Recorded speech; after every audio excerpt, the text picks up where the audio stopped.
آج انشاءاللہ الکریم میں آپ کو ایک ایسی دعا بتاتا ہوں، ایک ایسا وظیفہ عرض کرتا ہوں کہ جو ہمارے بزرگان دین رحمہم اللہ مبین سے بھی منقول ہے، ان سے بھی ثابت ہے، اور باقاعدہ بزرگان دین رحمہم اللہ مبین نے اس پر عمل کیا اور اس کو بہت کامل پایا۔ اس دعا کو آپ جانتے ہیں وہ دعا کون سی ہے کہ جو کوئی جمعہ کے دن اس دعا کو پڑھے نا تو اللہ تبارک و تعالیٰ اس کے رزق میں برکت عطا فرما دے گا، اس کا رزق کشادہ ہو جائے گا۔ امام غزالی رحمۃ اللہ تعالیٰ علیہ سے ایک دعا آپ سے منقول ہے کہ جس کا اہل عرفان نے ایام فاقہ میں تجربہ کیا اور اس دعا کو کامل پایا۔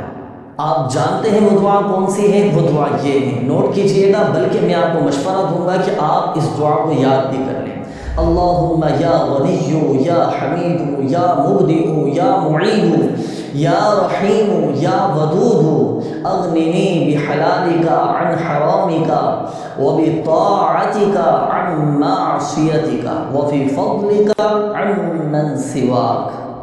نمازی جمعہ کے بعد پابندی کے ساتھ آپ یہ دعا پڑھیں۔ اس کا فائدہ یہ ہوگا کہ اللہ پاک اس دعا کو پڑھنے والے کو مخلوق اور رزق سے بے نیاز فرما دے گا، اور اسے ایسی جگہ سے رزق عطا فرمائے گا کہ جہاں سے اسے گمان بھی نہ ہوگا۔ ہر جمعہ کے دن کم از کم ایک مرتبہ آپ یہ دعا ضرور پڑھیے گا اور پھر آپ اس کی برکتیں دیکھیے گا۔